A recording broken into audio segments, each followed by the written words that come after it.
BOC 2024 Virginia Beach. I'm joined by another great corporate supplier. Kaddra Greene-Hall, Supplier Diversity Program Lead with Atrium Health, is joining us today. Thanks for spending a few moments with us here. Absolutely. Thank you for inviting me.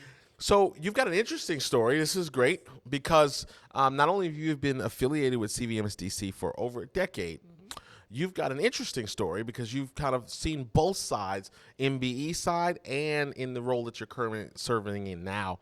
Tell us a little bit about that. Right. So I'm the Supplier Diversity Program Lead for Atrium Health, which is actually the Southeast Division of our parent enterprise, Advocate Health.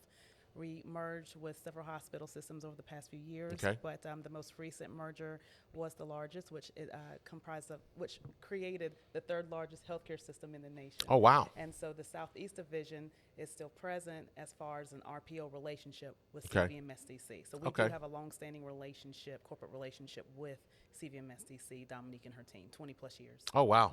Okay. Now, you also have some additional history. Yes. Yeah. Yes. So as far as my knowledge of CVMSDC, it does go way back. My parents, who were entrepreneurs for many, many years, became affiliated as MBEs with CVMSDC.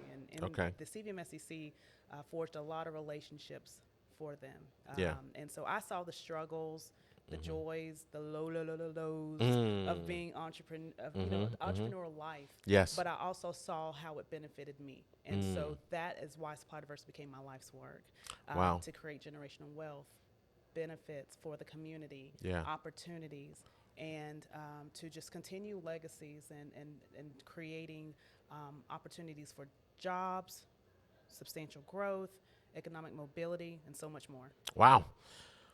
What are some of the things that you're looking for from a supplier perspective? So from a supplier perspective, we are both clinical and non-clinical. Okay. And so when it comes to the non-clinical side, you may see categories that we are always looking for in suppliers, like marketing, communications, IT, because of course IT, you got a big stick, but IT also goes on the clinical side as well, right? Right.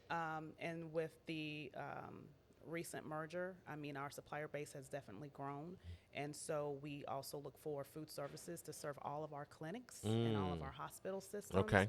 And so those are just a few. People always talk about the food when it comes to hospitals. Absolutely. So yeah, that's an area to be looking for. Right. And so we actually have, we completed a search of all of the MBEs that are attending today to see who's the best fit for us to get those top spots for the matchmaking session today. Now, an interesting question for you is, from your seat and from your perspective, there's this conversation about preparedness, right?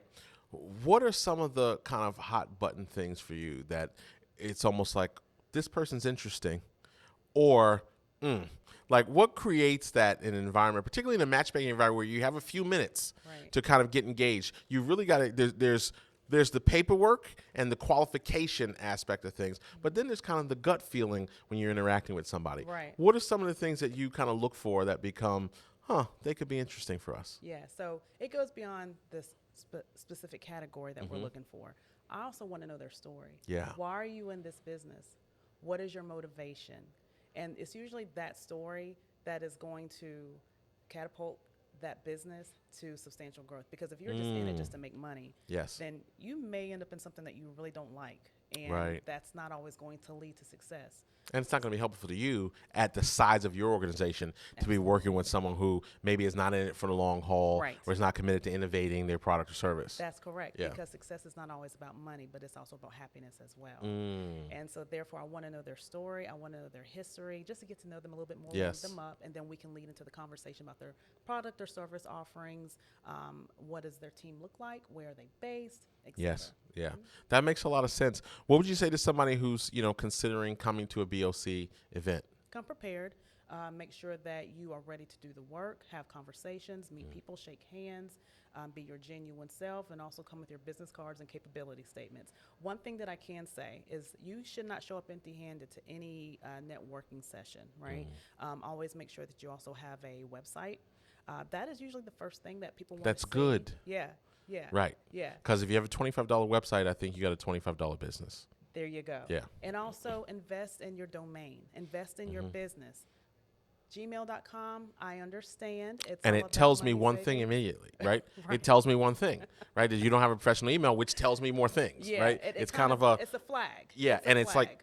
pulling loose a string. Yeah. And because there's more. Absolutely. yeah. I'm willing to have that conversation and go forward just so, where is this all about? And more than anything, it's often about cost savings, and I get that. I respect that.